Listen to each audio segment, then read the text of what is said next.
Hoy viajaremos en el tiempo a una era donde el conocimiento se mezclaba con la superstición y la ciencia intentaba leer el alma humana en la cabeza. Prepárense para una historia fascinante y un tanto ridícula. La frenología. Imagínense que en el siglo XIX, si querías conocer a alguien, no te bastaba con hablarle. La moda era palparle el cráneo. Sí, como lo oyen. Esto era gracias a un señor llamado Franz Joseph Gall, un médico alemán que a finales del siglo XVIII tuvo una idea peculiar. Gall creía que nuestro cerebro no era una masa homogénea, sino que estaba dividido en diferentes órganos o facultades. Cada uno de estos órganos era el responsable de un rasgo de personalidad: la benevolencia, la destructividad, la ambición, la memoria o lo que se les ocurra. La teoría de Gall era que el desarrollo de cada una de estas facultades se reflejaba en el tamaño del área cerebral correspondiente. ¿Y cómo saber el tamaño de ese área? Pues palpando la superficie del cráneo. Si tenías un órgano de la ambición muy desarrollado, se te notaría un bulto en esa parte de la cabeza. Si eras un desastre con los números, la zona de las matemáticas estaría hundida. Su discípulo Johann Gaspar Spurzheim, quien realmente popularizó el término frenología, la extendió por todo el mundo, especialmente por Gran Bretaña y Estados Unidos. Se montaron sociedades frenológicas, se publicaron libros y hasta se vendían bustos con los diferentes órganos marcados. Era la locura de la época.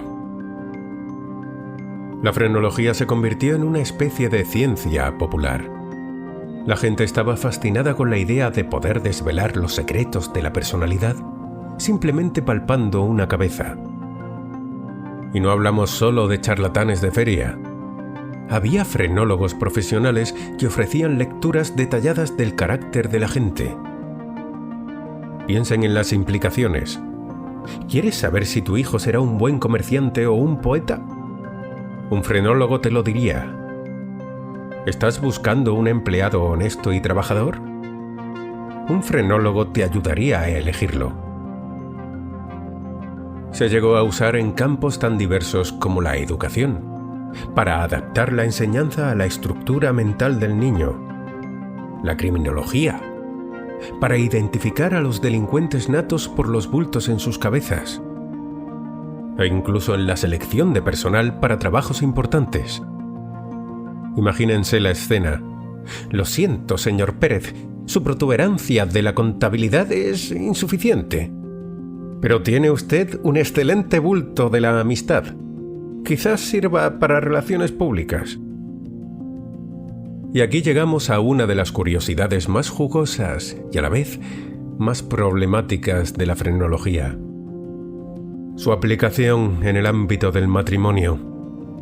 Sí, como lo escuchan. En la sociedad victoriana, donde el matrimonio era una institución fundamental y a menudo estratégica, la frenología se presentó como la herramienta definitiva para encontrar a la pareja ideal. La idea era simple: ¿por qué arriesgarse a un matrimonio infeliz cuando podías analizar la cabeza de tu futuro cónyuge y asegurarte de que sus facultades fueran compatibles con las tuyas? Se buscaban equilibrios. Si tú eras muy cauteloso, quizás necesitarías una pareja con una facultad de la esperanza bien desarrollada para equilibrarte. Si uno de los cónyuges tenía una gran facultad reproductiva, sí, la frenología tenía eso también. Era una buena señal de su buena fertilidad. Los frenólogos publicaban guías y daban consejos sobre cómo leer el cráneo de un posible esposo o esposa. Advertían, por ejemplo, sobre el peligro de casarse con alguien con una facultad de la destructividad demasiado grande. No fuera a ser que te encontraras con un tirano doméstico. O si una mujer tenía un bulto de la combatividad muy prominente, era un problema. Mejor una con un buen bulto de la fibroprogenitividad, es decir, el amor a los hijos. Se daban casos de parejas que acudían juntas a un frenólogo para que les hicieran un análisis de compatibilidad. Y por supuesto, esto también llevó a situaciones un tanto incómodas o cómicas. ¿Imaginas rechazar a alguien no por su personalidad, sino porque su cráneo no te convencía? Era el Tinder victoriano, pero con un toque muy particular. Pero como suele ocurrir con las pseudociencias, el imperio de la frenología no duraría para siempre. A medida que la ciencia médica y la neurología avanzaban, las bases de la frenología empezaron a tambalearse.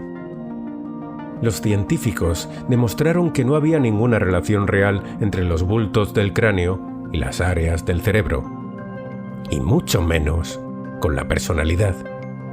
Además, las pruebas de la frenología eran a menudo circulares.